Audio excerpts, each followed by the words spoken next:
Hey everybody, this is the At Nerdvana Live podcast. Welcome to this episode. I guess, what is this, number 4 now? Yeah. Wow, we've done 4 of these. And it's a live weekly call-in show. It's streamed via YouTube and Twitch. It's available as an audio podcast. My understanding is we're now on iTunes, so if you want to listen to us when you drive to work next week, go for it. I'm Randy Pitchford. I'm hosting. My co-host is Mikey Neumann. He's from FilmJoy. Also movies with Mikey, and Mikey was a writer at Gearbox and a chief creative champion and other things. At one point, I think your title was Executive Mikey. I gave myself that title at one point. I liked it. And we're streaming live from at Nerdvana. We're actually straddling the podcast booth that we are in straddles the coffee shop and the restaurant and bar. So right behind me is at Nerdvana Coffee Plus Shop. It's pretty awesome. They have really rad single source, locally roasted coffee. And I also get the decadent sipping chocolate, which is basically like drinking a chocolate bar, and it's amazing. This turned into the Food Network so fast. You like that? You like that? Yeah, I do, actually. They also, and there's board games, and they have a shop. You can buy board games, but you don't have to. You can bring your own and play, or you can borrow some from the lending library. On the other side is at Nerdvana Food Plus Spirits. It's a video game themed restaurant and bar. I eat there 3 times a week. We're going to go there after the show tonight. So dinner's on me, Mikey. Oh, I'm in. I never turned down for dinner. The cast and crew are going to be down there. So if anybody wants to stop by and say hi and chat, please do. You're welcome to come by, and we'll be there. And I talk about this for 2 reasons. One, the At Nerdvana establishment is just awesome. It's like I feel like it's literally built for me, and that was fun because that was not a misuse of the word literally. And well, it doesn't matter anymore because literally does not mean literally. So that's true. We've changed the definition of the word. We have. Can I dive through? Which window should I dive through as a result of this? You should literally dive through this window. I literally will. Which means figuratively, so we're all fine. I mean, I don't recommend it. Literally doing that. Figuratively, I guess, is fine. I am so confused now. It's okay. We're so off the rails. We'll be back. We'll be back. All right. But yeah, it's this. So the other reason why I want to mention this stuff is because they let us use the space, and it's awesome to be able to have a place to do this with you guys. And I hope you decide to call in and spend some time with us. We broadcast live from here. This is a live show. That means anything can happen. Somebody's going to call in and say some crazy stuff, I hope, if we're lucky. If you have crazy stuff to say or ask, you should absolutely call. We have wildly different definitions of the word hopefully. I am hopeful. I know. Because this exists. I know you are. Well, this is the only reason why we're doing this. The only reason why I'm doing this is because I think there's a chance that some people might be entertained by it, and I think entertainment is wonderful. I agree. I think joy and happiness is what makes life worth living, and I think if we can spend some of our day trying to create joy and happiness for other people, and if everybody did that, the world would be just more and more awesome, and we should do that. So I want someone just with bonkers stuff to call in. And maybe be entertaining. But you don't have to be bonkers to call in. In fact, if you just want to call and say hi, if you want to talk to Mikey, want to talk to me, I'm sure you'll want to talk about Borderlands. Mikey and I could bring up old stories of when we were working on the original games together, or we can, and I'm sure you'll want to ask about the future, and I'll have fun dodging that. But either way, it's a live call-in show, and we're comfortable. I'm comfortable handling whatever you got. For sure. And the format is we're going to talk about some nerd stuff that's going on over the last week, and we'll just chat for a few minutes, and maybe the chat will inspire some calls or some just things you guys want to discuss, or maybe not. But we start with that, and then at some point we'll start taking calls, and if we're lucky, then some entertaining crap will happen. So, Mikey, what's been going on with you, man? You're all over the interwebs with doing YouTube stuff and trying to make content. Not trying, you are. You're making lots of content. For sure. Yeah, too much. It's been really interesting because, like, obviously, I had to leave Gearbox earlier this year. It's been kind of a rough confusing year for me. I never thought I would say, because like people ask me what I do for a living. Like I meet people in my family, you know, extended family you haven't seen in 10 years, and they're like, "What do you do now?" And it's like, I'm a full-time YouTuber. Like you want to cover your mouth almost. You know what though? That's awesome because that was exactly the way I was when I first became a game developer. Yeah. And I was at a family event, and somebody would ask me, "What are you doing for a living?" And I'd be like, making video games. Yeah, yeah. And like back then, it was scary and uncool, and there was no money in it. And you know, we did it because we loved it.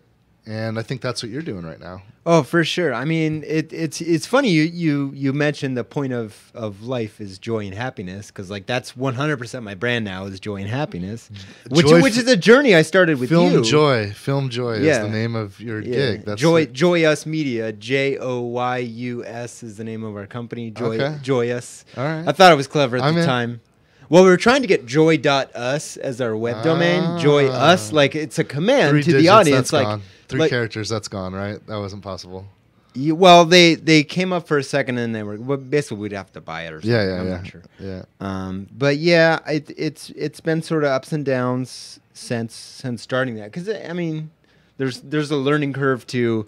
You've worked at a great company for 16 years, and now you have to do everything. You're all the time. Free in the wild. Free was not, because like I always felt free at Gearbox. Like, sure, that was never. I mean, you guys gave me literally the most rope ever, all the time. Right. No, but I'm talking about like, you know, it's you know, when the little bird leaves the nest, and it's an open world. Yeah. And there's predators out there, and sometimes the worm doesn't want to be eaten, no matter how early you get up. It's just been a because like there's things you don't consider with like doing the YouTube thing, and the thing that really inspired my confidence in, because what I thought was I was just gonna have to take a bunch of contract jobs for making trailers, which by the way we still do. If you need a game trailer, hit us up. But which mostly I'm just telling Randy to hire me more. I think we're doing something right. We are right. actually, but we can't talk. About it. Well, what a cool show they have. There was the when all the Emmy stuff was going on. Do you remember that? Yeah. Like sort of late last year, where basically what occurred was a lot of people that worked on Archer contacted me and they said, "We can vote in the Emmys and we really want to put you up." And I was like, "That's the weirdest thing in the world. Cool, I guess yes." And I went through that whole thing, and it's like the first time you see your name on a list with like Anthony Bourdain. One, that's weird. Two, I'm a YouTube show. Three, he's a real you know, but it was that kind of list of people. YouTube's real, Mikey.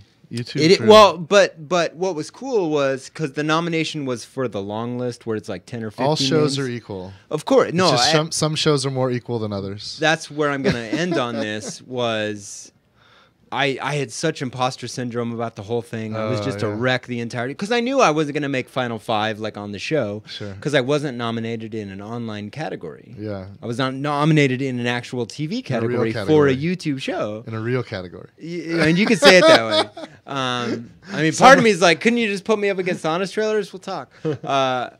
They beat me anyway. No, That's where I was like, maybe this is a thing. Maybe if people that I respect that much, because really it was just, well, Archer, they're clearly all geniuses, yeah. So, well, here's the thing, though. We've never done, and you know this at Gearbox, we've never done what we do because we're caring about any awards. Yeah. And look, Movies with Mikey is awesome because in a world where everyone is trying to show everyone else how smart they are by tearing things down and hating on things, you're celebrating the work of these artists, and as someone who's created yourself, you know how hard it is to create. You know how difficult it is to focus and commit oneself for so long to produce something like a movie, any movie. For sure. And so Movies with Mikey is it's really cool. I'm stoked that you're doing that. I am too, and it's funny because you can think of it creator side too, because when you think about all the nitpicky kind of shows, if I thought about that kind of thing, and there were definitely videos like that, just not quite as focused on one game and one person or whatever when I was still working in games. It also just is really nice for the people that do work on those things to have someone out there saying like, hey. I mean, if you're the costume designer, on a film, if you're the only good thing about the film, it's cool when someone just says, actually, the costumes are the greatest thing about this film. Sure. Like League of Extraordinary Gentlemen is the greatest thing ever because the costumes, Lisa knows what I'm talking about. We do a show together on my channel as well called Deep Dive. You should check it out. But we watch bad movies, and all we can talk about is what's good in them. How do you define whether or not it's a bad movie? What's the criteria to make the cut as a bad movie? I mean, everyone has their criteria. There's good, bad movies that are fun to watch as friends. We're generally going down that path. Are you talking about? Is it a we function of blockbuster results, or if it's super polarizing, like Batman versus Superman would be a perfect thing. We watched Mordecai with Johnny Depp, which that one was really hard to find. It was odd. It was like every decision was like, why did you do that? But we can't sit there and nitpick it. We got to find the good things. So a lot of times it can be costume design, which League of Extraordinary Gentlemen succeeds on solely. Like as a thought exercise, that is an awesome approach to look at anything and just say, I'm going to try to find what's good in this. Yeah. No matter like how bad other parts of your brain might be responding to it. And that's a really good thought exercise because all entertainment is subjective. There are things that I like that most of the world thinks are absolute garbage. And there are things that I think are garbage that a lot of the world thinks are great. And I think all of us can come up with examples like that. Yeah. And so I think it's kind of fun as an experiment to try to see good like from other people's eyes that might see good. Did you see Suicide Squad? I haven't yet. That's totally acceptable it's and in fine. the queue though. Maybe take it out of the queue. But my point was, in a movie that has Viola Davis, Will Smith, Oscar winner Jared Leto, like it's a deep Margot Robbie. The best character in it is Jai Courtney, who we will remember from Die Hard 5 and a bunch of like nameless like white guy sort of I grunt a lot roles. And he's the best thing in it because he just gets to go wild the whole movie. And I thought that was so odd. Yeah. Like, I figured Viola Davis would have been, because she has a closet full of Oscars. So I just figured. Yeah, but I haven't seen it yet, but I'm gonna see it. It's in the queue. I've got a stack of films. It's worth seeing because you will immediately see how it happened. I think like you need like one paragraph of backstory to see how they executed what they executed because they were trying to make something good. Everyone does. That's no one starts any creative effort saying, you know what, I'm gonna suck. I'm gonna try so hard. I want to disappoint everyone. What I hope to do in this process. I remember you saying that all the time. What I hope to do is we should all spend thousands and thousands of hours of our lives and then horribly disappoint everyone. That's the plan, guys. Yeah, I love anxiety and feeling bad. It's kind of my yes. Let's make it our mission to fail horribly. Yeah, that said no one ever. But it's such a go-to conspiracy theory because entertainment is a business, obviously. Yeah. So it causes because a lot of times decisions. Well, not a lot of times, pretty much every time. If a bad decision, quote unquote, like one that affects an audience is made, it's generally made because they have to make it. Yeah. Or sometimes people think something's a good decision when they make the decision and someone just disagrees with the decision, It's tricky. It's an impossible thing. I know in video games especially where there's a couple of struggles that happen all the time. One of them is the audience, we want to bring something that we believe our audience is going to love, but we know that our audience will also expect something they've never seen before. Absolutely. And the tension between trying to invent something they've never seen before and doing the thing that they want and everybody loves is an impossible tension. It's cray cray. Do you mind if I put us slightly on the spot? Because I think there's an example in our Borderlands 1. Yeah. Obviously you and me were talking a lot trying to find what the tone of that game was because we knew we had none time and none money. Like budgetarily. That's the other problem. We had money. Not enough. Yeah, time and money are obviously huge. Not enough. But I remember when we were working on the intro of the game, the rock and roll intro, all that stuff, and it was like you were so gung ho, like we need this to rule. Yeah. We need the first thing you see to knock the appendage of your choosing off. I said knock your dick off. Yeah, probably. Yeah. But it's funny because of like how much. And I meant that figuratively, not literally. Of course, knock your figurative dicks off. But thinking back to the ending, because we really tackled the ending after the intro because we knew that's where we really wanted to spend, and it's like. The intro or the end of that game, I think, fell short for people because I wrote it in about 15 minutes. Well, I think the ending of Borderlands 1 fell short for a few reasons. I mean, the ending, the ninja claptrap thing. What is that? That was great. It was a non sequitur. It was just fine. Well, no, I mean like it was such a interplanetary we didn't spend assassin. as much on the outro of the game because you were done with it, and I agree with that decision. But I think that's a really good. Yeah. Like if I had more time and ability to add more there, I would have. But like. Yeah, it was one of those. We were goofing around and we were shooting in random directions at times, and that's one of those kind of hey, it's a non sequitur, and well, no one will see this coming. We had talked about a bunch of stuff, but they had also not worked out for different reasons. And to me, the bigger issue was the situation with the final boss fight. That was the bigger issue, and budget was an issue there too. Well, kind of from my seat. Some of it was balance, right? After 35 hours of gameplay, we weren't sophisticated enough back then to tune the boss's fight and capabilities around whatever power the player to achieve. So most players who had gotten to that point, the boss fight was just trivial.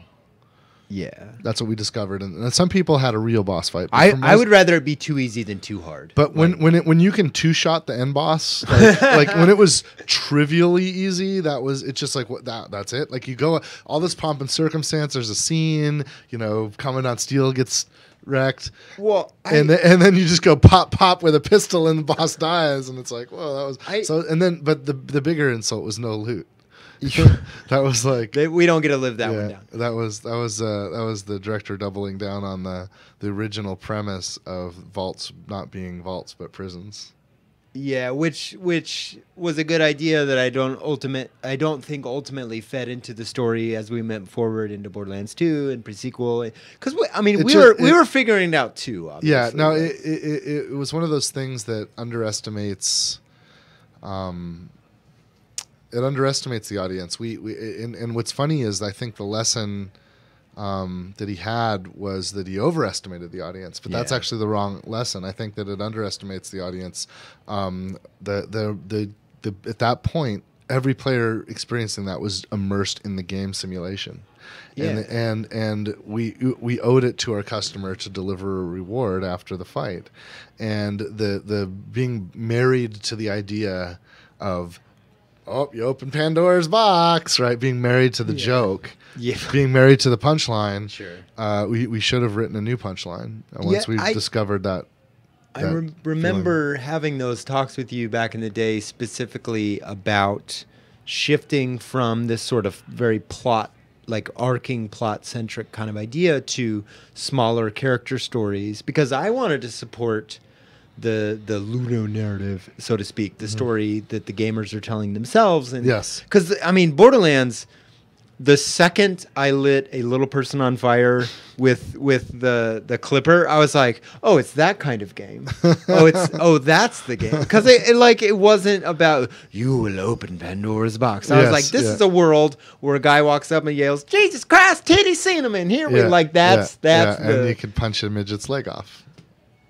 Yeah. If you so were, I mean, you could punch anyone's leg off. Also, little people, but here's the thing. I know a little person who finds the word midget offensive. I also know a midget who finds the words little person offensive, and they prefer midget. And I don't know what to do. Is there some other word that's neither of those? I don't know what to do. So I try to use the terminology that people are comfortable with. I find that little people, on the whole, from what I've seen, I could be wrong, and I could be being very offensive right now, seem to prefer that as groups and other people have proclaimed that's the terminology. But yes, I understand it is sometimes a hard world to know. It's confusing. Yeah. You call people what they identify as and ask you to. I that's agree. the best you can do. But that's the best. When you have a situation, as we do, where some people are small, yeah, and they don't agree 100% on what the name for that should be. I want to use the name that all of them agree on. Well, no one agrees. But all of us agree, like them and everyone agrees, and Sure. I want it. Whatever I want to do it in a non-offensive way. And hopefully this will start people having that conversation with you. Yeah. I don't know. I am not part of this conversation. If you have an opinion about what we should use, what words we should use to call our little people in our I would say if you are a little person, it's probably if you are a little person, please call in. If you know the answer to this question, well, let's imagine that in a future game that we do not use the word midget. Let's imagine we use some other word. What word should we use? Please call me. We're tackling all the small issues today. Oh Jesus! I thought we were going to talk about root beer. Oh my God. Okay. No, I'm kidding. So speaking of small issues, something that was going down last week was net neutrality. And yeah, that nightmare.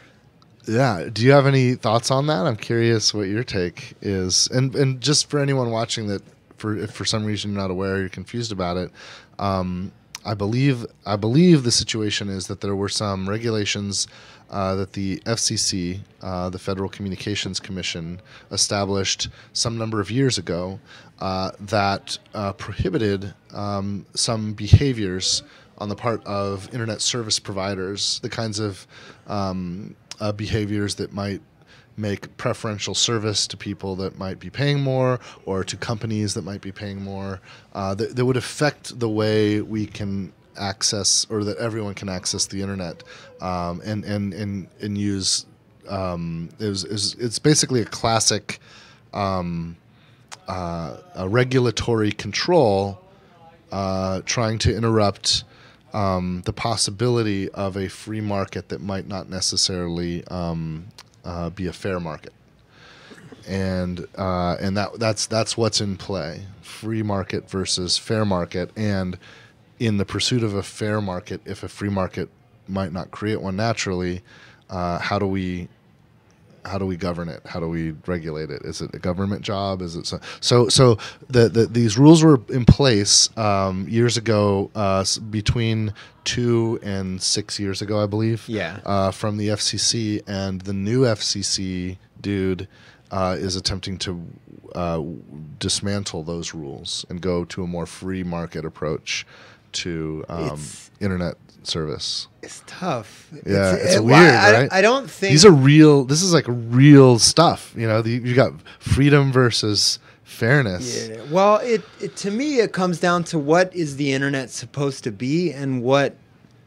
Because I actually don't even mind solutions that are a la carte. If all you do is IM people and Skype people, like that's what my mom does, for example, and she wants to spend Skype is a lot different than IM because videos. Sorry, involved. Well, there's like social. If the FCC, well, not the FCC, but like Comcast or Verizon or someone who's offering you internet service, your internet service on your phone might be a social networking plan or something. So Twitter, Skype, whatever. But you can't watch online video or download anything. And there's a lot of things that fall through the cracks of that, because I don't think you can divide the internet into 15 things and a la carte them out and say, you get this. I don't know. It feels scary and confusing, and everyone is running around like their heads are on fire because of what could happen. And Comcast, I believe, came out and they're like, that very much, we're not going to do this. We know what it looks like. And it's like, well, you can do it. So you can't just say trust me because you've already done this like with every other thing on the. It's obviously fear, but they're not unfound fears. Yeah. This It's could tricky. very much change everything overnight. Like if you're paying for Xbox games. I felt like it. I don't know what happened, but over Thanksgiving weekend, my internet sucked on my phone. I'm like, did this shit already happen? What's going on here? Yeah. When is it? When is he pulling when is he throwing the switch on it? Well, if they do, because a lot of people are calling their Congress people right now and saying, "Hang on a second. Yeah. Can you stop this?" And every time this has come up. If you go to Reddit right now, every single thread is net neutrality. We've stopped it every time, and I think there's still hope that we can stop it. To me, the internet is just one utility that does an infinite number of things, right? Like, I wouldn't mind it staying that. That would be good for me. Like as an online video producer. Yeah. That's really scary because that trick. uses a ton of bandwidth. That's the trick, right? Like without question, our industry, the video game industry, benefits from a consistent quality of service across as many customers as possible. Yeah. So, but I'm still like, so another thing too, full disclosure, Gearbox Publishing is a member of the ESA, the Entertainment Software Association. The ESA successfully campaigned with the United States government in order to be allowed to self-regulate for ratings purposes. There was a time when it wasn't clear whether or not video games would have to be, kept in brown paper sleeves and held behind the counter like pornography. Well, that was challenged multiple times. Like once the ratings were even, it was the enforcement before the establishment of the ESRB, it wasn't clear what was going to go down. There was a lot of fear. All the policymakers did not play video games, and we had the largest. They don't. We have. In fact, I believe we have the largest generation gap in the history of our species. Right, like when you think about generation gaps, like I know my grandparents believed that the music my parents listened to was going to bring about the downfall of Western civilization. They thought rock and roll music was the work of the devil, and that happens every 10 years. And that generation did a lot to suppress, ban, and censor a lot of music in that era. But even they understood the value of music; they just objected to the content. The generation gap we're faced with today, they don't even understand what a video game is. Like it's a completely, they've never played anything. It's the same with Elvis all the way to Grand Theft Auto. You think Trump's got a gamer tag? Like, no, I don't. I refuse to believe. I'll jump out this window again. But like the thing is, I want to live in a world when we will, without certainty, we will have a future president of the United States that has a gamer tag. First of all, Obama was a gamer. Was Come he? on. No, I don't know. I feel like he had to have been. I was just trying to make a point that he's cooler than Trump, and you were remaining perfectly professional and moderate and being was he? Citation needed. My problem is I'm like, he played Rocket League. I'm pretty apolitical. No, I know. But the net neutrality issue affects me directly, and I am sincerely conflicted because honestly, I don't know. I don't know what would happen in either a completely free market world or a regulated world. We can see what's happened in a regulated world, and it's in many levels it's nice. There is a consistent quality of service, but I don't know what would happen in a free market world, and I'm both afraid of it, but also kind of inspired by it. Like generally speaking, I tend to be against regulation. Like I was really in favor of our industry being able to police itself. I hated the idea of the government saying, no, we're going to tell you what the ratings are. And I hate dealing with foreign governments where they do that, like in Germany or Australia. I think that's just because it feels like we can't be artists when we're dealing with those countries. And you and I have been in conversations where we've had to think about our art and our content in order to like think about, okay, what's the implications of this if we launch the game in Japan or South Korea or Germany, right? And we've had to think about the art in the context of different foreign government rules. Now we're not ISPs, so we're only, peripherally affected by this. Well, give me a read here. Yeah. In a world where let's say and let's just prepare ourselves. Let's be adults here. Let's say every nightmare goes down. Comcast gives you 100 hours a month for games, and if you go over it, you got to pay. It's like, that's the world. Like, let's say we get there.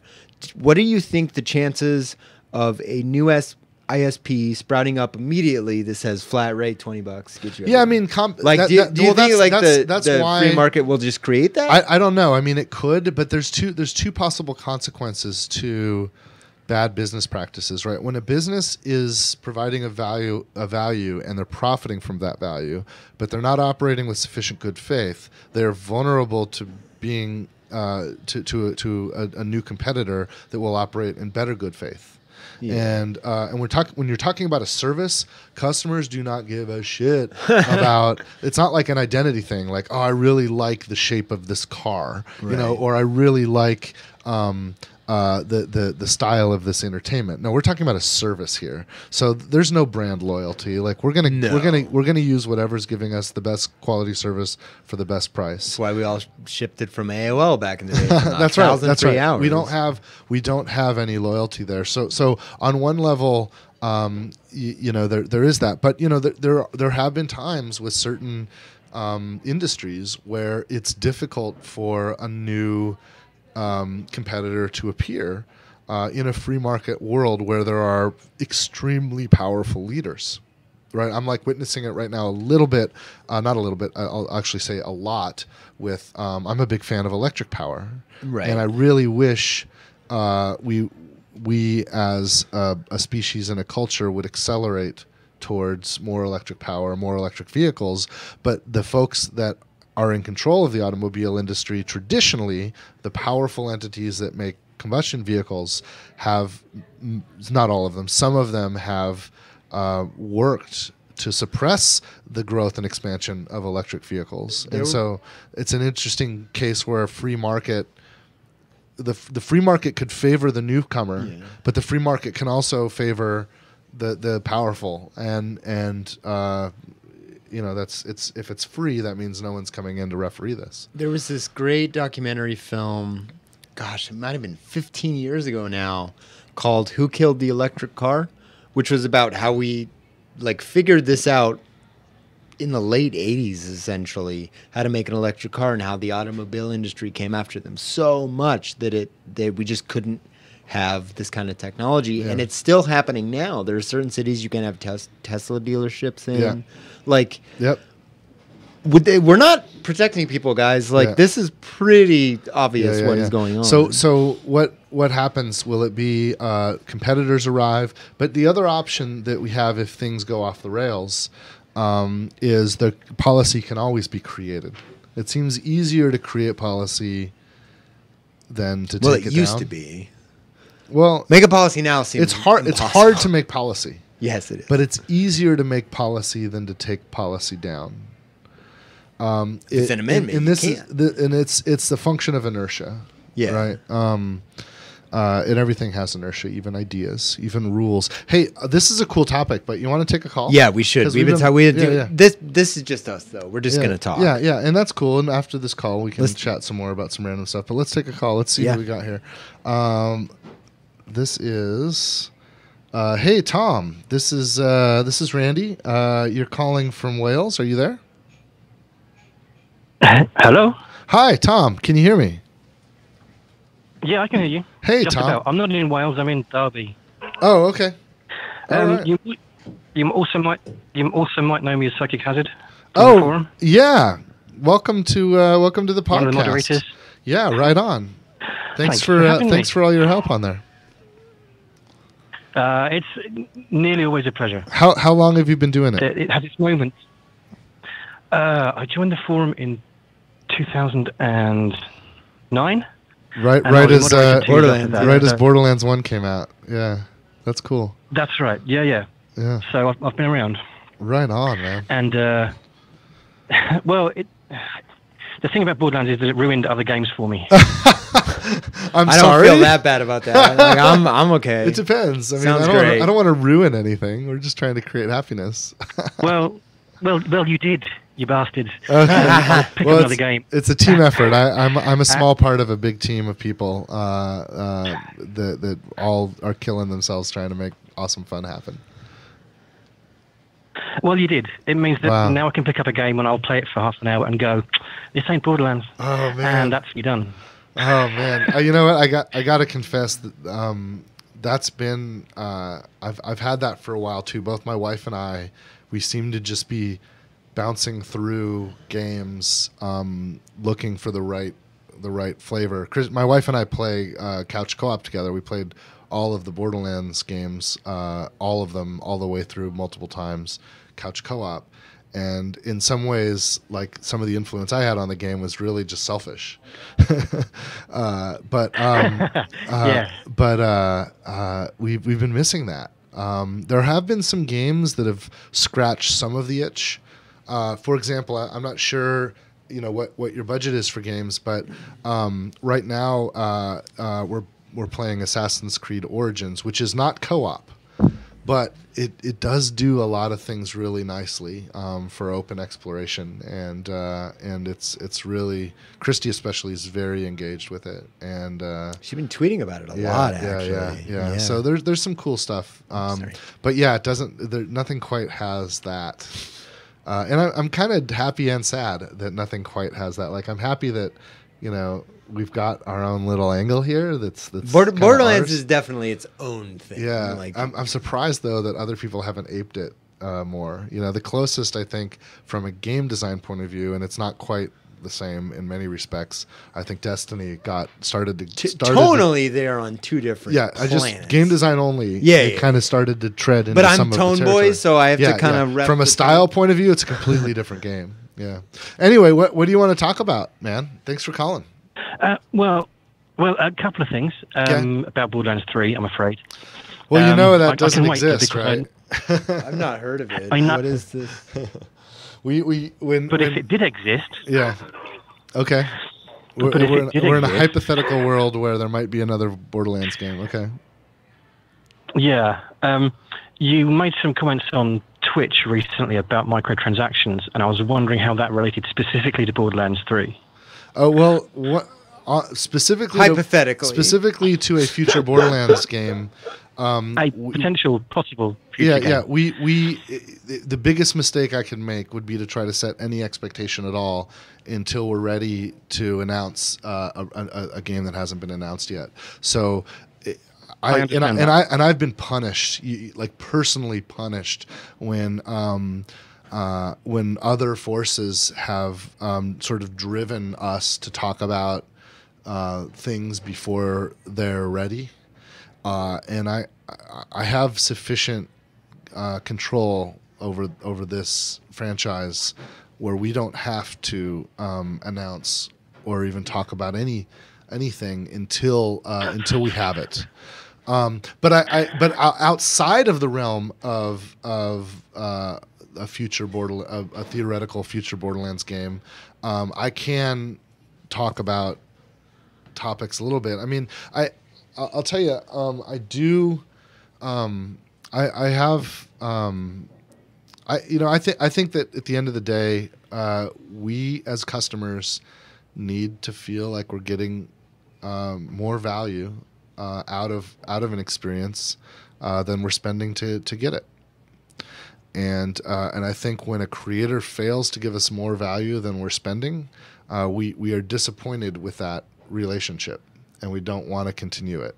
Yeah. But when we feel when I as a customer feel I'm getting more value than what I'm putting into it, like whatever money I've spent, when I'm getting more value out of that in return, then I feel great about that relationship with the creator, and I want to continue that relationship. And I think it all boils down to that. And I don't want to be. I have my own feelings about business models in the game business, but I don't even within my own feelings, I don't want to be totally dogmatic because I think that at the end of the day, it's our duty to try to give more value than we're taking. And the key, the advantage that we have as creators is that we can make a thing that many people can experience. And so we get to amortize the cost of what it takes to make the thing across a whole lot of possible customers.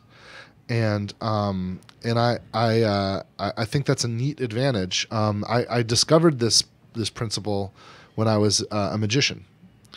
Before I became a game developer, and I was a close-up magician. So you've seen me do my thing, Mikey. So when my favorite kind of magic to do, I would have a group of 4 or 5 people, and that's where I was deriving the most joy from my part of the equation. But I realized that if I'm going to be able to survive, and I'm going to put the time and energy I put in to create the entertainment that I'm creating, and the only number of people I can reach are 4 or 5 people, and they're going to at best pay me $10 or $20 an hour, right? I can't make a living because it takes dozens and dozens and dozens of hours of non-performance time to develop a thing till it's ready to be performed. And so I realized, okay, if I'm going to keep being a magician, I need a bigger audience, right? And so I started thinking about, like, I looked at that market, I looked at that industry, and I thought, like, who's doing the best and how are they doing it? And I was looking at David Copperfield and Penn and Teller, heroes of mine, and thinking about how they're making it work. And I couldn't figure out how I could add enough or be valuable enough to make that worth it to me as an entertainer and to my audience as a customer. And that's when I started to figure out that maybe I should try a different form of entertainment.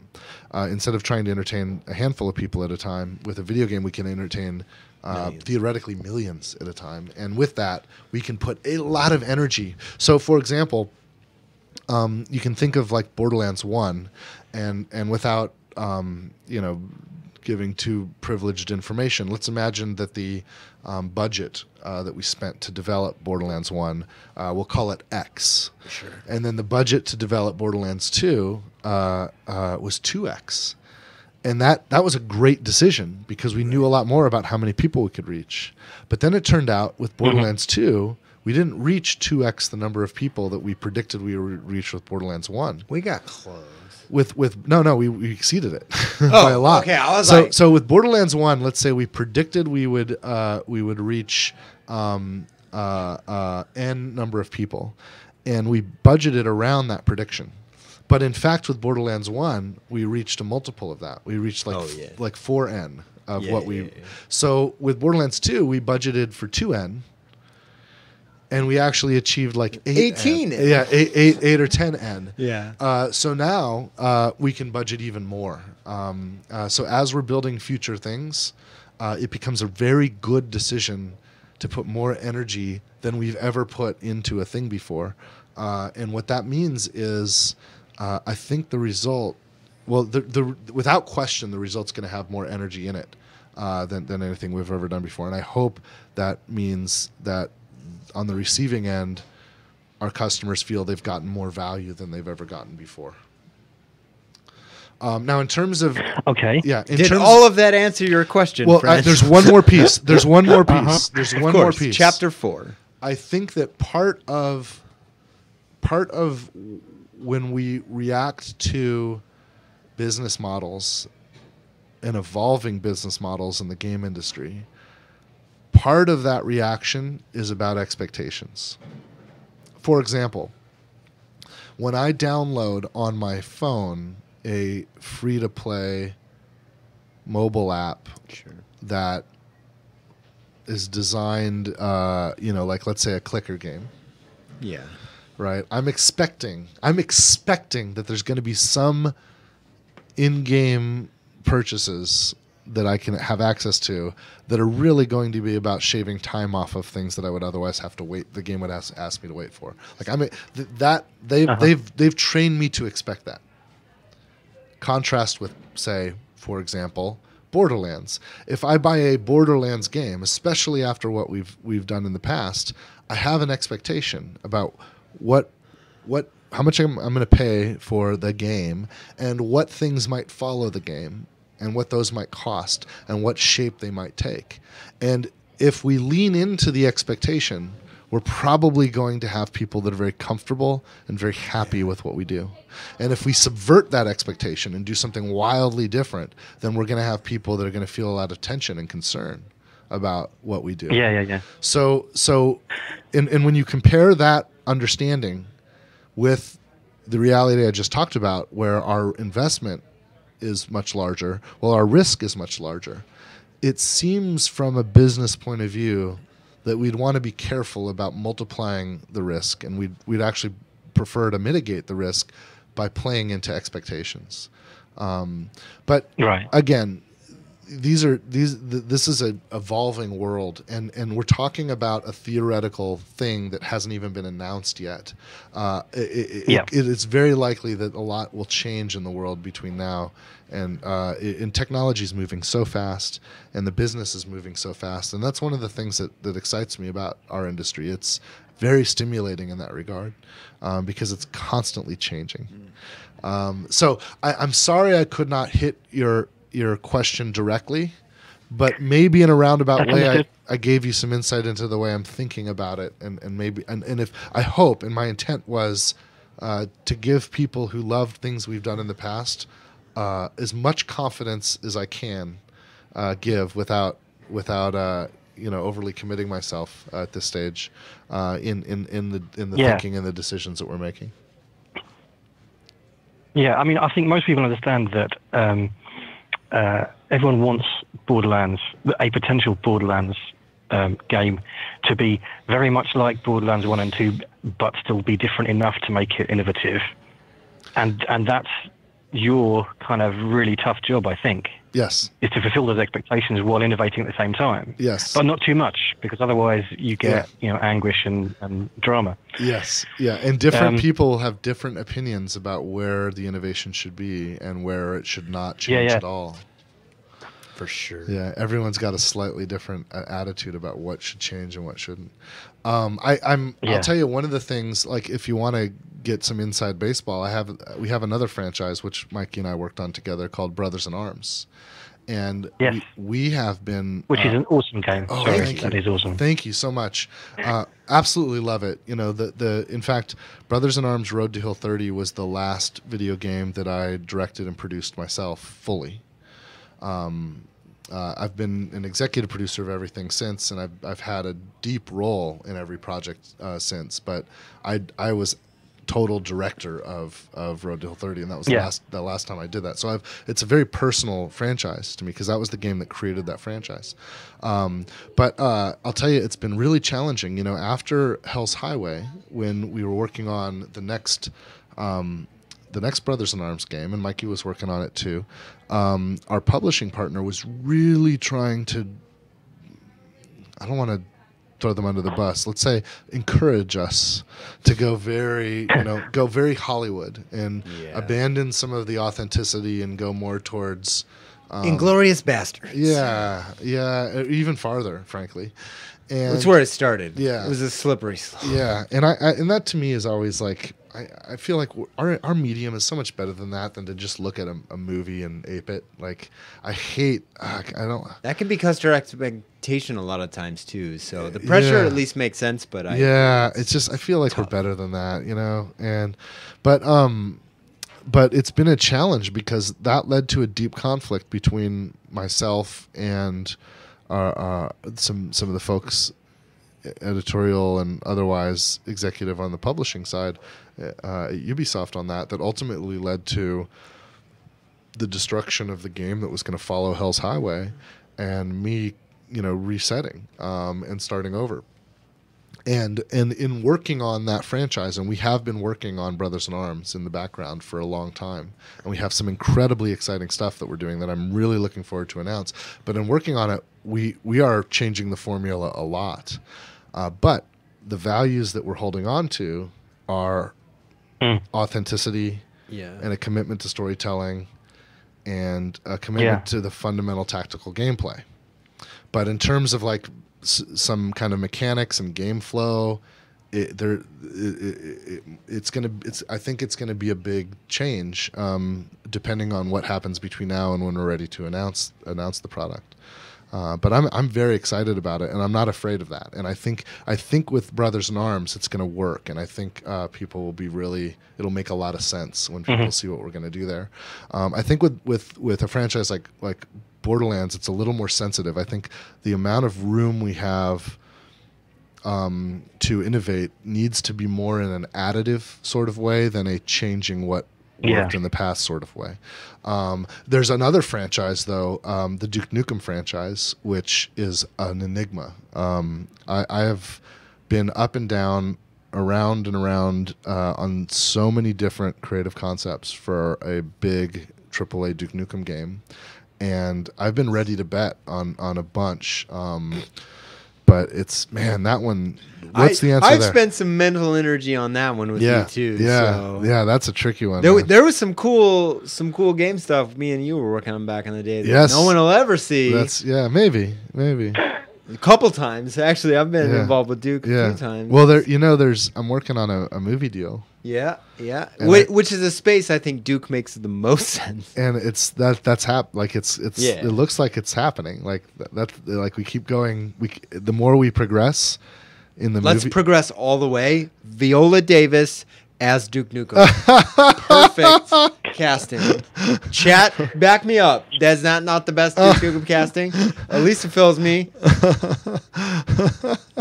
Wow. Well, food for thought. If you can convince the suits. But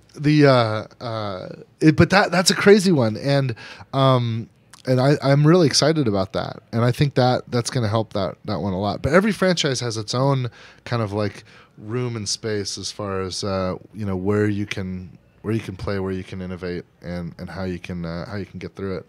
I'm really looking forward to being able to talk more directly and explicitly about. I have like 5 questions that are going to come out the of next Borderlands game. So. But what do you mean? You want I have follow-up questions for you just to create conversation on this conversation. Oh, okay, great. Hey, is there anything else you want to talk about, Tom? There was one of the moderators, Ganjamira, insisted that I ask you just one question. Very quick answer. Yeah. How many constructor bots would a constructor bot construct if a constructor bot constructed other constructor bots in total? Wow.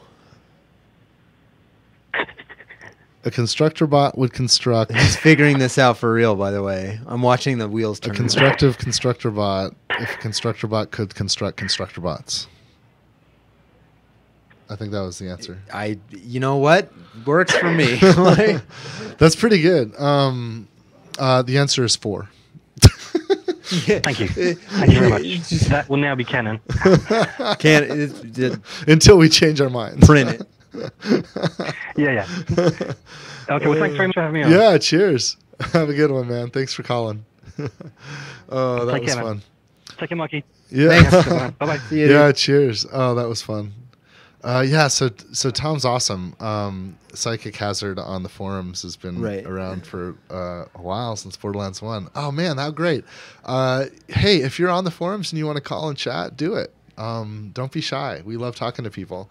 You said you had some questions. Well, because actually, that before rabbit hole. There might be someone, if you're listening and you're not looking at the stream. What's the number? It is 800. No, it's 830. Oh, sorry. 830 549 Nerd. And I think Nerd is 6373. So 830. We're doing it old school. 549 6373. Call within the next 10 minutes. Get a free pair of oven mitts. Mikey's gonna sew them himself. Yeah. So bouncing off that call, because there were a lot of things. There's all kinds of stuff. Hit me, dude. Make it hard. Obscured in that rabbit hole. Well, this Give me some won't tough be hard stuff. for you. Challenge me. Stimulate me. Do you think that? And I don't even know why this has never changed, but the retail price of video games since Super Nintendo has not altered. Yeah, isn't that interesting? But inflation used to be $80 on Super Nintendo. There were a lot of $80 games. Yeah. And we dropped down to $60. Yeah. But budgets, let's use Road to Hill 30 and Xbox One, the first Xbox, not the Xbox One TM, the Xbox One. Original Xbox. Oh, branding, guys. The original game obviously did Colin not Matrick to did not register your cost complaint. as much as Assassin's Creed Origins, for example, which Yeah. you can look at that. I mean, you The have entire budget of Road to Hill 30 was It's like a probably chair. accounted for in the front end budget of Assassin's Creed Origins. Just whatever they spent on the start menu. But you can look at a game like that. You can see the amount of outsourcing they had to do for an unlimited number of assets. And insourcing, they've got Of course. so many giant mega studios now. But okay, But do you think that microtransactions in $60 games, and the loot crate phenomenon and all that, or loot chest or whatever we're calling them, do you think that phenomenon is really born out of our insistence? Because mobile games coming in for free and being like, well, I can play it for free, so I don't need to spend $60 on a game. Do you think that all of this sort of conflated together? I think that you're always going to have people in any market that are going to try to figure out how to increase revenue, and they're just going to try a bunch of stuff. And different people are going to try different things, and it doesn't matter whether the business is under duress or if the business is wildly successful. They're gonna try to increase revenue, but if they do that in a way that doesn't increase value to the customer, Right. they will run afoul of goodwill.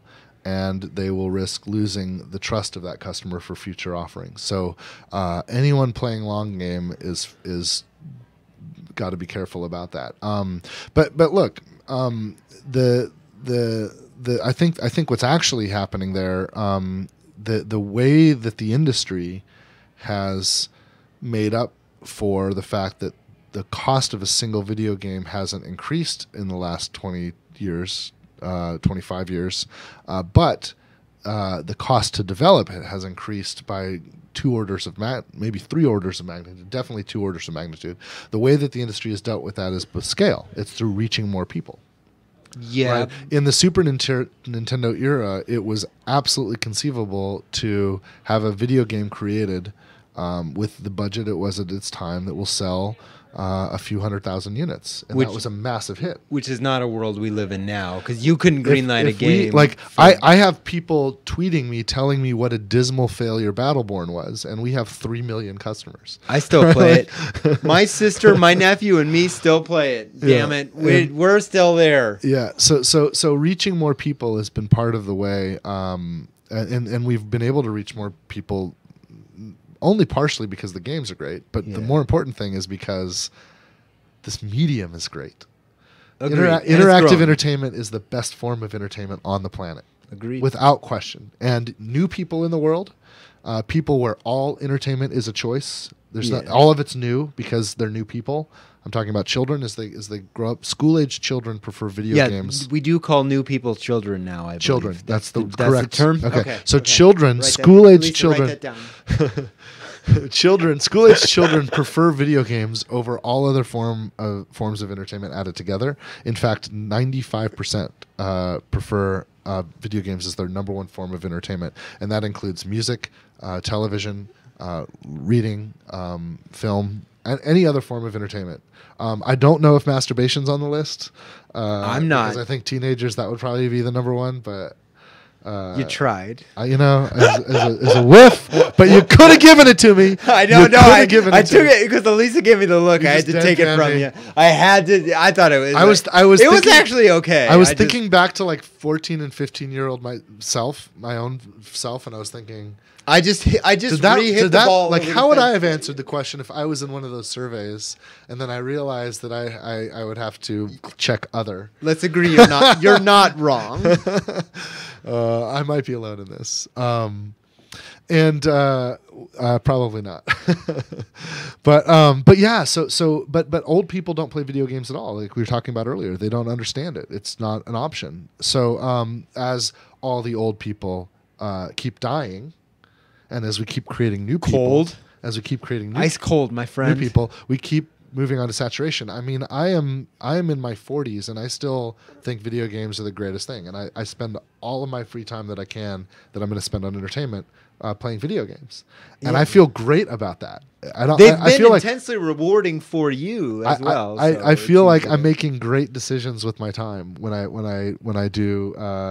play video games. Well, you also game as a family, though, yeah. And I like game Christy alone, and your son. and I game as a family, and I game. I'll game any way I can.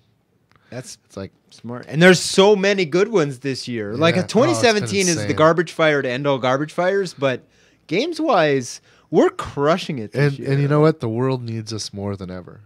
We have the entertainers. When all times need are Mario, crazy, entertainment has even more value. Agreed. But the prices are holding, and as long as we keep growing new customers, we can keep the price holding. Now there have been a couple other tactics, and we've played with them. For example, when sometimes when a game comes out, in addition to the $59.99 premium AAA like regular SKU, there is sometimes a deluxe edition that includes other stuff, sometimes maybe downloadable content or other kind of bonus stuff. Sometimes physical goods are included in a deluxe package, and then sometimes there's a limited or a collector's edition that's even more expensive. We did one with Borderlands 2 with the loot chest, and I think that was $149, but it came with a lot of stuff. You got a loot chest with all this great stuff in it. And then I think there was even one we did for, I think, a Game of the Year edition that had a robot claptrap in it that was an actual robot, and that thing was like $300 or self-balancing $400. even. It was on, it was like a Segway but with one wheel. It was incredible. It was such a great answer to the Call of Duty RC car. It was like, that's cute. Boom. Yeah. Like it was. I don't think we'll ever be able to top that, but I hope we do. We'll see. Yeah, but hey, by the way, if you're watching and you want to talk to us, you can call in. The number is on the screen, and please give us a call, chat. But yeah, I think the combination of reaching more customers and having some of those different kind of pricing options for customers has helped us stay afloat as an industry. There's been some interesting sort of movements through the industry. I think when we have gone into the changing of the guard, so to speak, when we go through a new generation, there's always growing pains. The growing pain of this generation was, hey, you need all the content in the world all the time forever because games have to look like photos now. And we destroyed the middle as an industry. There's a whole there's a lot of hurting game developers that we just absolutely destroyed. Somewhere Cliffy B is smiling. Studios shut down. The middle got crushed in the last transition, and the middle doesn't exist anymore. So you're either AAA or you're like, I'm going to say indie scale, because you might not be indie, but you might be indie scale, or you're mobile, or you might be social, but that was kind of a flash. Social's not really a thing anymore. Kind of is, but you're either AAA or on consoles you're either AAA or you're gone. You're just kind of scrapping along as an indie. One of the things we tried to do with Gearbox Publishing is to create a new outlet for the middle, or for the indie that is ready to transition to the middle. Correct. Because we believe there's a customer for it. We just think you have to be smart enough to balance your costs versus your scale of the audience you're trying to reach. I think the industry. Because I agree with you. The middle is disappearing by the day. But we've seen some really cool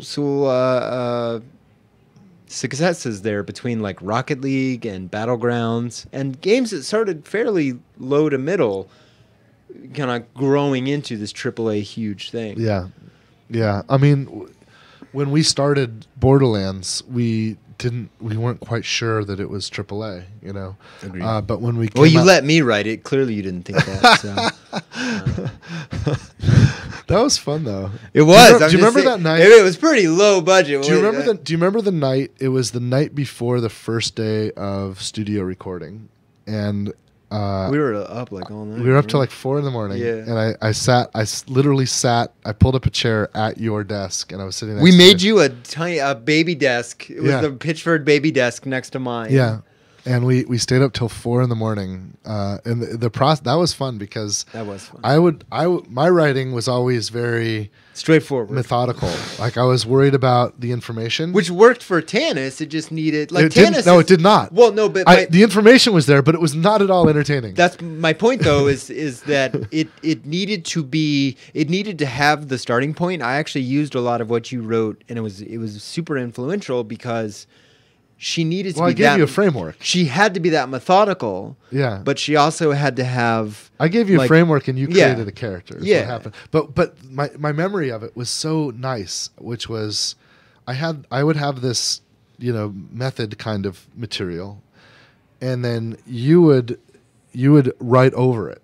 Yeah. And you added. We you had would- a you would night. you would change the style, and you created character and personality, and that's where you mentioned Tanis. That's where she was born, and then you'd kick it back to me, and then I'd notice occasionally it'd be like, okay, this fine, and then occasionally like, oh, when he rewrote this, he lost this piece of information. So then I'd go write it back in, but try to preserve the joke, and then kick it back to you. And like some of the things, it would just be like one kickback, but there were a couple that were like That stuck forever. 3 or 4 times. We'd Well, have to kick it back and forth. We kept stepping on each other.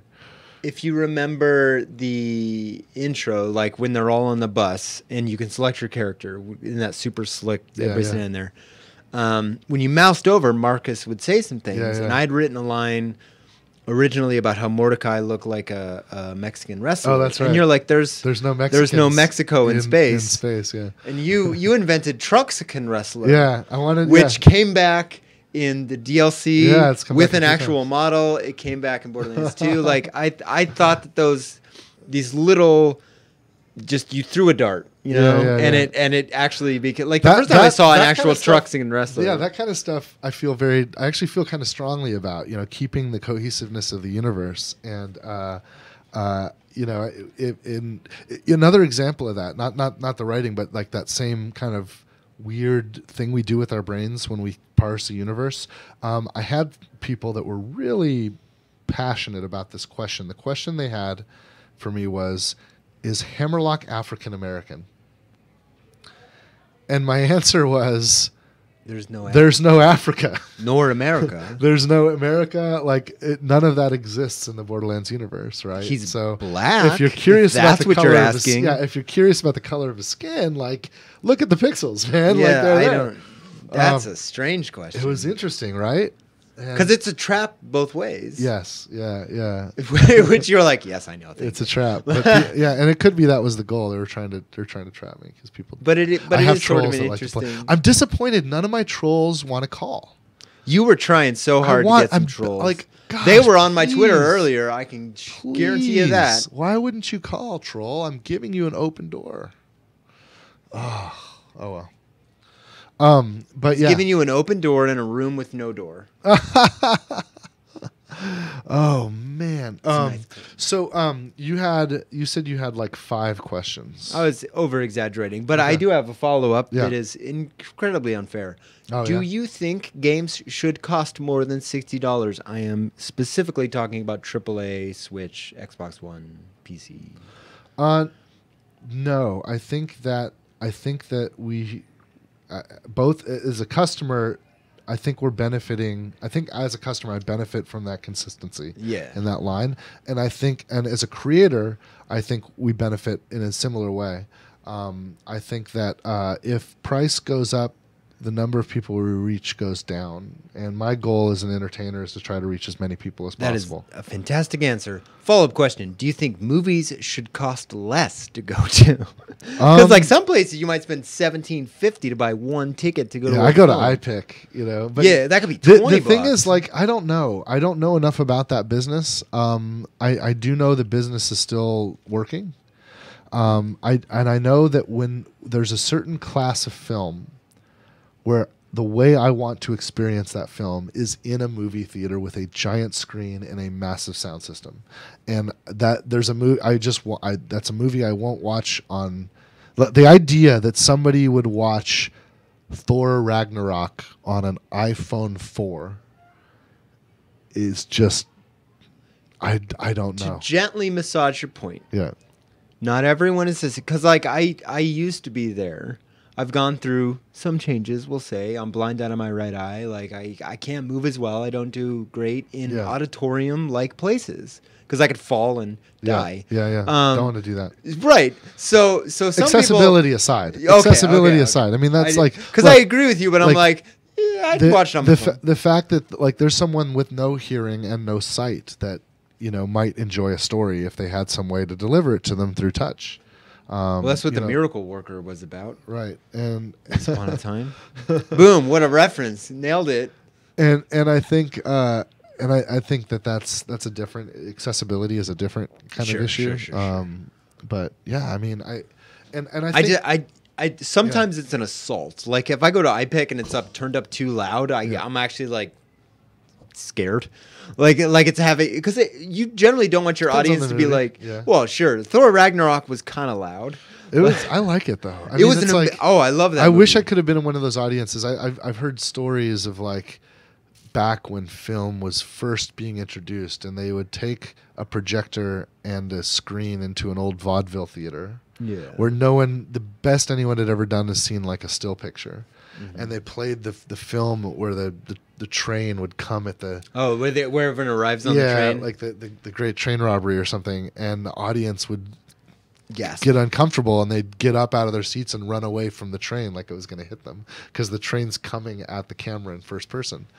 And I wish I could be in one of those audiences and have that feeling. I keep waiting for it. The promise decade or so ago of 3D was trying to say, hey, you're going to feel that again, and it didn't happen for me. But you almost certainly have had that reaction in a video game. I mean, that was our film invention of our I haven't though, and I you've never been like and like freaked out. No, and even VR. And you like, need to play Resident Evil 7. The first video game I recall playing was the Colossal Cave Adventure. Yeah, and it was a miracle for me, and it more than any other thing is why I'm a game developer today. But it wasn't that kind of. It wasn't a spectacle. I mean, it was a text adventure, so I did all the work in my head. But to me, the dream was like, oh my God, there's an entire world in here.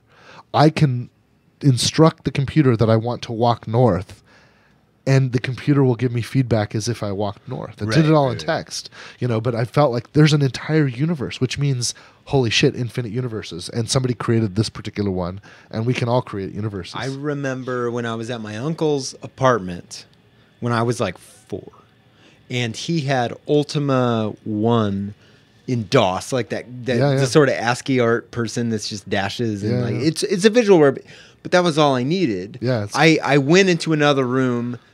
It was the living room. I pulled the blanket off the couch and I made myself a cape because I was so sure that I had to wear a cape to play this game. And it was just a little guy who walked around, grab out. But it was so deep and so involving that you do the work. It's like games look too well now, like they look too good, where we're not doing any of the work anymore. And I wonder if that actually hurt us. Ultima, it's basically a roguelike. And it's that style of RPG where it's about leveling up and getting more powerful and growing. It is an ancestor to Borderlands. Like Ultima, Borderlands is a descendant of Ultima, and it is also a descendant of Colossal Cave Adventure. In fact, if you take those two things together, universe and style, and you blend that with the universe and style of Colossal Cave, the fact that there is a universe and there is a style, and you blend that with the growth and compulsion loop of Ultima, and you have half of the equation. You're not far off. Of Borderlands. Actually, You still need Wolfenstein 3D before you get the rest of it. You still need to wait until the early 90s because you need to get a first-person real-time action game before you get the rest of it. But man. Yeah. Memories. So fond. So what are you playing right now? Battle Chef Brigade still. Oh, nice. You playing on Switch? Yeah. Well, I I did the launch. Is it on other platforms? Is it on Steam? Yeah, or it's on something? it's on PC, it's on Steam Yeah. and Switch. But I did the launch trailer for that game, Oh, nice. which was super fun. yeah. But I got a Switch code because I already had it on PC, and I was like, "Can I get a Switch code?" Because I made you a trailer. Yeah. But yeah, they hooked me up, and I've been every night just. That's awesome. The Switch is so easy to just grab out of the cradle and It's just. so great. It's what I read before bed lately, which is probably terrible. I'm My so eyes are gonna grateful fall for out. the Switch. I think love it's it. such a genius device. The idea that Nintendo finally, I mean, this is the thing that I love the most. 100% of the development creativity within Nintendo is now working on a single platform. Yeah. Yeah. We haven't had that since before the Game Boy, the original Game Boy. Because there's Yeah. always been people working on the There's- handheld platform. Which is huge for them. and people, yeah, massive. People working on the handheld platform and then people working on whatever the console Identical. is. And now they're the same platform. So I threw it in my bag on a whim to go to Thanksgiving dinner. Okay. Just like, well, because we knew my niece and nephew would be there. One of their friends was going to be there. I thought, why not? Threw it in my bag, pulled out a couple of extra Joy-Cons. They played because the three of them can play together. Yeah. Because you can separate the controllers, just put it on. I showed them the kickstand because they Yeah. were balancing it on their lap. I'm Yeah. like, no, it has a little stand on It was it. like- and that broke Yeah, their yeah, brain. yeah. And it's like, These guys thought of everything. but they did. Like did. the Nintendo Switch is like perfect. It I'm is. so glad that they saved that Zelda and that Mario for that system. Because Yes. it's also like, okay, these are hugely high watermarks for even you. Yes. Like a high watermark for Zelda Yeah. is a Have you- phrase in and of itself. Like, Have you played Odyssey? oh, I've beaten both. Have you gotten all the moons? No, yeah, I think you asked me that when I was on the phone Oh, last that's right. week. That's right. We talked about that. Like, Yeah, yeah. 500 is like, oh, It's a lot of But I moons. keep I haven't gotten it's them all. my problem is new games keep coming out. Yes, I know. I haven't played Wolfenstein 2 yet. I need It's on to. my queue. That's It's on my queue. Is that co-op? We should play together. I don't think so. I wish it was. Hey guys, next game. Didn't we show everyone make co-op games? You will do Yeah, better. it did okay for Borderlands. I've heard.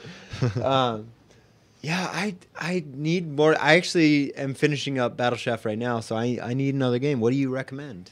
Well, I said Assassin's Creed earlier. Did you play Shadows of Mordor or Over Mordor or whatever it is?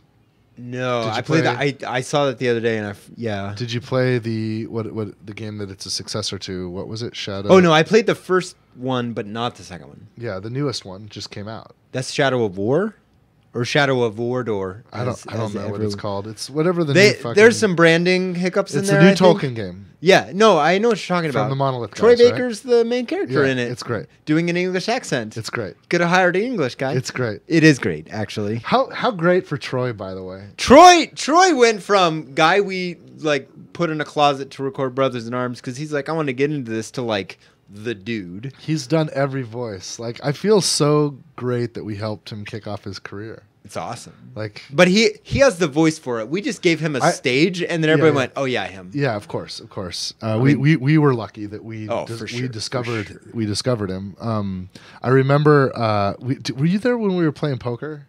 And he was like, He came to poker. "Yeah, once? he did. Yeah." And No, he I've was- not heard this And it story. was his career hadn't really started. He had just done the Brothers in Arms thing with us, the first game. Yeah, the second one he did was that Surgeon game for Nintendo or Yeah, whatever. yeah. And he was like, I'm like, dude, I'm telling you, you're Yeah. good to go. You've got This is gonna be okay. you've got a gift, and yeah, man, he's done great. Did you I ever love hearing him perform. see that video of it was when he was doing there was that, was it Vita or PSP? I don't remember which of the two handhelds, but it was origins of like the Arkham Asylum games. Okay. And he was taking the place of Mark Hamill as the Joker. Wow, I did not. So How'd he do? it's one of the moments of Comic-Con literally ever. I think it was New York Comic-Con or Seattle. I'm not sure. But someone in the audience was like, hey, these are big shoes. Can we hear it? And he does the most pitch perfect Mark Hamill Joker I've ever heard. One. Two, it was the speech from the end of The Killing Joke or something. Like, it was like Oh, interesting. it was like nerd moment. It was, played it perfectly, and I was like a proud dad at that That's point. so I was like, awesome. "That's my boy, that's my boy Troy." That's but so great. Yeah, you should look that video up because it is phenomenal. Like if you close your Okay. eyes, you cannot tell. Send me it's a not link. Mark. Okay, I will. Send me a link. I will That's for great. sure. That's awesome. Oh, I got a Mark Hamill story. You want to hear my Mark Hamill story? Yeah, because there's no bad Mark Hamill stories. So yeah. I'm 22. I'm working at Universal City Walk at a nightclub called Wizards. I'm performing magic. Christy, and we weren't married yet. She's working at a retail store on Universal City Walk called Captain Coconuts, which is it's where they sell stuffed animals to tourists. Had all 3 Star Wars movies come out? Yes. At this point? No. The only the original trilogy. So That's what I meant. Yeah, Sorry, not the prequels. Well, the prequels were like 99. Yeah, through so 2000. we're talking early 2000s. I was asking if Jedi was out yet. Probably 93, 94. Okay. Oh, Jedi was out. okay. So So I it's- just made you like 60 years old apparently in my head. I did that math very wrong. Yeah. So on City Walk, Mark Hamill, Mark Hamill goes into Christie's store. Okay. This is before cell phones, right? So after he No leaves, photos. she runs over to my where I'm working, and she says, "Dude, I just met Mark Hamill," Yeah. and I'm like, "Okay, is he still around? You've got to get him to sign something for me." Right. So there's a comic book shop on City Walk, and I'm like, "Go to the comic book shop, buy anything anything Star Wars at all. There's something in there." Should be, yeah. I don't care how long of a lunch break you have to take or whatever. Run up and down until you find it. Because I was performing. I could not leave. You have to do this. So she does it. And she's like, sweet, this is a fun mission. And you know Christy. Like, Yeah. she loves making friends with people. You gave her a goal. She's going to achieve it. Absolutely. Also, she loves making friends with people. She's like, Yeah. I'm going to fucking get Mark Hamill. This is going to be cool, right? So she finds these. She goes to the store. She buys a couple of postcards. Both with Luke Skywalker on them. Wow. And she finds him. And So she just had to like track him down wherever he's he still was. in City Walk somewhere. Wow. She finds him, and she tells him some story, right? And the story basically, she lied to him. Of course. She had to be Randy because he had to make the thing out to Randy. Yeah. Right. So this is like several layers removed of like. so the weird. first postcard that he signed, like, for Randy, I can't remember what the word was, but it was kind of like a flirty sentiment, and there's hearts and stuff all over it. He writes little hearts and he signs Mark Hamill. Please tell me he signed the second one for eBay. No. So He's done that before. No, he did it. He did it for Randy, but he was flirting with Christy. Like, there's hearts and like I can't remember the words, but it was great. It was great. But Christy decides, okay, for the second one, this is for my boyfriend, so I don't want it flirty. So she says something that tips him off. She says, like, hey, can you, on the second one, maybe no hearts, maybe no flirtiness. Yeah. So, somehow, but he must have been hip. First of all, everything I've ever signed, I add hearts to it, so that doesn't mean I'm flirting with them. I add lots of hearts. I should start doing that. Hearts are I don't do hilarious. I don't do hearts. If when it's like a huge, like my favorite to write hearts is like when we're at PAX and we're doing the signings outside of main theater. I love signing every Krieg cosplay when they're like huge, muscular, cosplayers, and they're like, sign this, and I'm like, hearts. Thank you, because that makes me laugh for some reason. So the second one didn't have hearts. Oh, The second one, here's how I know that he was clued in. What he wrote was, force yourself. It's like, dear Randy, force yourself. Mark Hamill. I mean, it's a dig, but he signed it. He did. He won that. He totally. I thought it was great. It's the guy's he's a hilarious genius. bit. He's a genius, and this was like early '90s. Yeah. So yeah. So that's my Mark Hamill story from back in the day. There was a time, oh gosh, years later. It was a Gearbox. He called. He was working on some comic book, and he wanted to see if we would do a video game based on it. Can't even remember what the comic book was. Yeah. Huh. Do you remember that? I think I told you about it when it happened. I remember a Joss Whedon one. That might Maybe be what he you're was. thinking of. He might have been involved with it. Yeah. So there was a Joss Whedon thing back in the day maybe that's because what it was. I don't they know. were shopping the I don't remember the spinoff of Buffy, the future one, Frey. I think it was It all called blends Frey. together. There was All no of the- there was all no of Frey the- video game. Yeah, all of the gosh, man, I wish I'd written down like all the times random folks would call us and see if we'd build a video. Well, game I based on mean, their thing. there's so many like fun stories. There's like the Ridley Scott ones. There's the Michael Mann one. Like there's God. like all of the fun little side. Because I remember we were at Michael Mann's office and we were so late to a flight. What game were we working on? Where that even made sense? Oh, we were trying to. It was the Heat deal. Yeah, we were trying to do Heat. And we were Yeah. talking. We were just. I got that deal. We were just me and Randy just sitting talking to Michael Mann, like chilling out in his office. We have a flight in an hour, Yeah. like completely across the city, and I'm of No course problem. biting all of my fingers off because I'm like, we're never "Eh." gonna make it. We're gonna die. And Randy's like, I used to live in LA. I know what's up. I know how to get us there. And we get in the rental car and proceed to make it to the airport, which is like 45 minutes away. Our GPS said it was over an hour.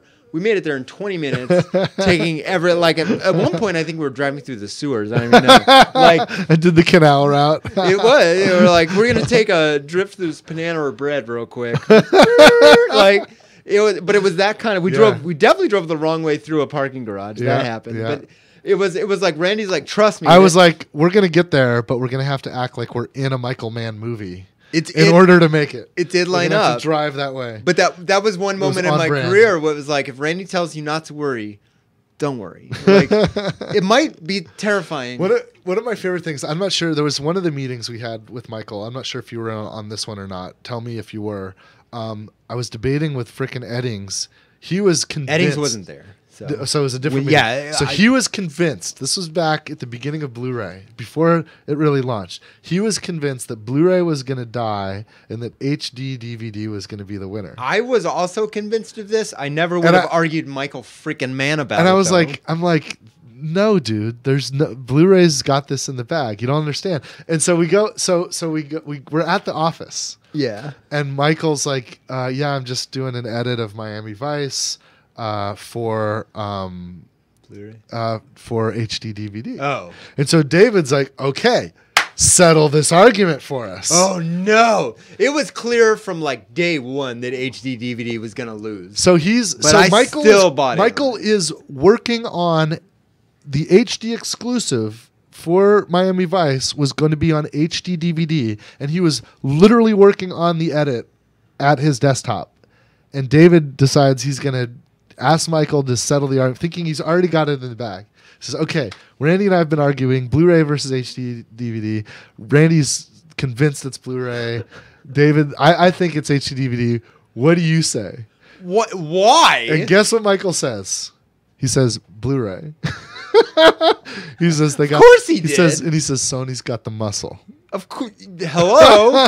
They shipped a Sony's console. got the they got the they muscle. did it with DVDs too. They started that. And whole so thing. and I'm like, look, it's business, man. In that moment in time, It's a business. HDVD was trying to buy some exclusives, throwing some coin around. Yeah, you'll do them a custom freaking HD edit. Why not? Yeah. You know, we're all freaking whores. We got to pay the bills, man. We got to eat. I still have some of my HD DVDs like Zodiac and Hot Fuzz, and like I now re-own them on Blu-ray. So on my shelf, there's like 2 of certain movies because I that's bought amazing. Because I started a collection. Do you of still HD have a functional HD DVD player? It is not plugged in, but I do. Was it a standalone or did it plug into your Xbox? No, I bought a standalone. I was a early like first adopter. That's amazing. So you bought it. You were hook, line, and Yeah, sinker. I own the Betamax of its generation, basically. Yes. That you bet the wrong way. Well, you know what we've done, Mikey? This is the perils of getting us on a show together. We spent the entire show just talking and reminiscing and bullshitting. It's but it was great, awesome. though. We should always do I had this. so much fun. I did too. We're pretty much out of time, but I had so much fun just on. hanging out with you and chatting about this. Do you want to do the show again? Oh, of course. Awesome. This is super fun. One of these times, I think, there's going to be times, in fact, when I'm not going to be able to be in town. Does that mean I get to host it with Lisa? Yes. Say yes. I think that Say should yes. be the thing. I think Okay, you good. guys should do a show together. What do you think? Absolutely do. Woo! Sweetness. Man, well, this was so much fun. It was. Awesome. And Well, now we get to go eat dinner and drink. We're gonna eat at Nerdvana, Yeah. so if anybody wants to come and say hi, we'll be there. We're gonna just do a couple things here, wrap up, make sure the show's uploaded, and everything's sorted, and then Elisa and Evan and Mikey and I and is Joe around? I guess he'll join us. So we're all going to be down there. So cast and crew, and if anybody does want to stop by and say hi, we'll be there. Should. Otherwise, we'll see you. We'll see you next week. Thank you for enjoying the At Nerdvana live podcast. Cheers. Bye.